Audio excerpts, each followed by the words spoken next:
Hi everyone, it's Don and I hope you're having a fantastic day. Well, like I said, I recapped the news stories yesterday and I said there'll probably be more tomorrow. There's lots more in the news today.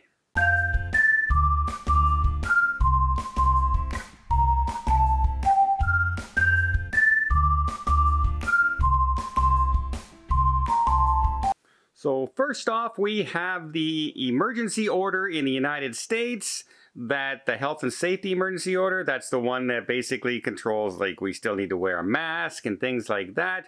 It controls the CDC's powers for limiting the cruise ships with the no sail order and the framework for sailing.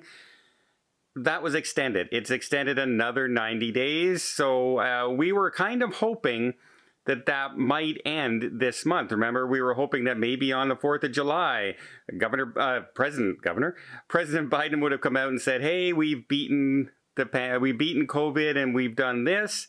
And one of the reasons probably that hasn't happened is that the vaccine rollout in the United States has basically come to an almost standstill. If you look at the comparison now between Canada and the United States was the envy of Canada. We were cursing our politicians for not providing the vaccine to us. We were way behind. Look at the United States. And now in both first doses, we are way past the United States now. And as far as second doses are concerned, we passed them as well for all of Canada. In fact, on Ontario, we're approaching 65% fully vaccinated in the province of Ontario. And it's still going up. There's no curve like this, like you see with the line in the United States. So that's probably why they couldn't lift the emergency order right now, especially with the variants raging in, I think it's 19 states right now, where cases have more than gone up 400% in a single month. The good news is the death toll doesn't seem to be rising like it was. The vaccines seem to be doing their job at reducing those, but we'll see what happens going forward.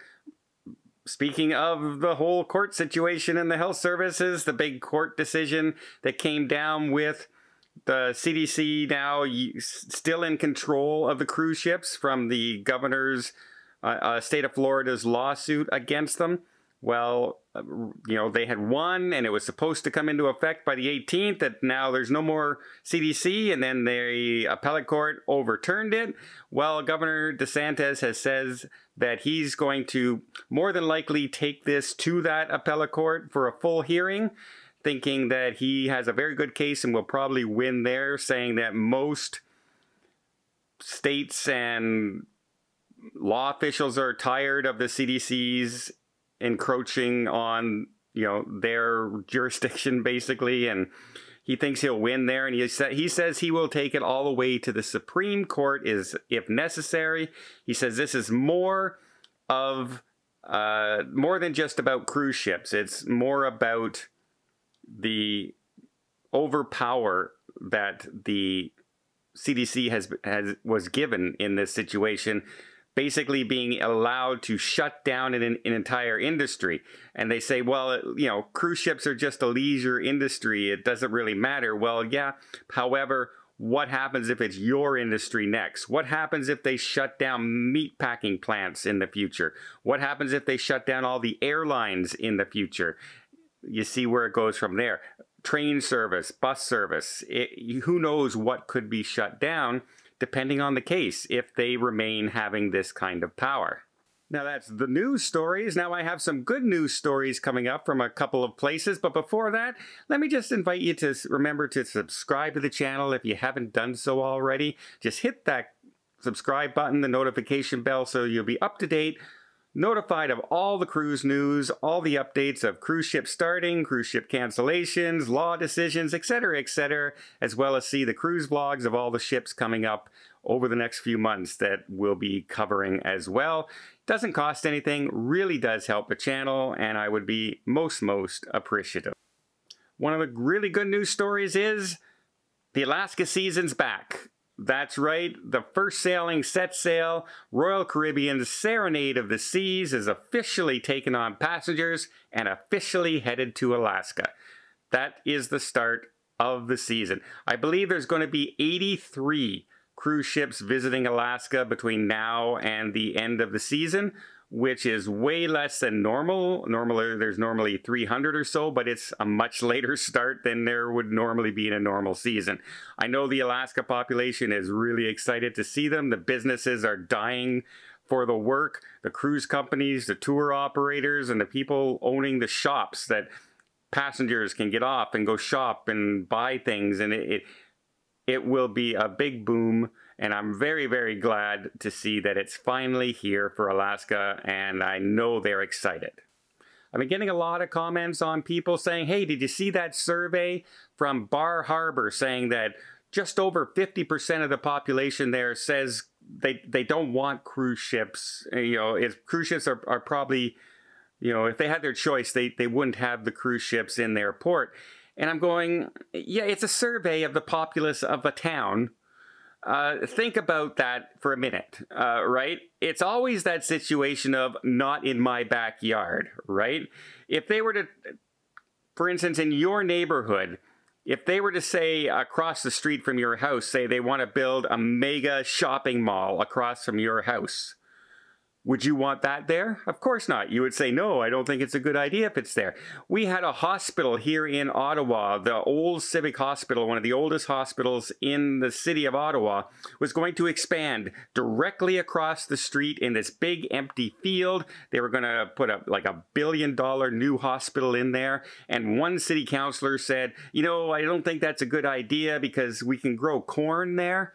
It might be a good place to keep this, you know, even though Ottawa has one of the largest green spaces per person from any city in North America. Like, we have a ton of green space here.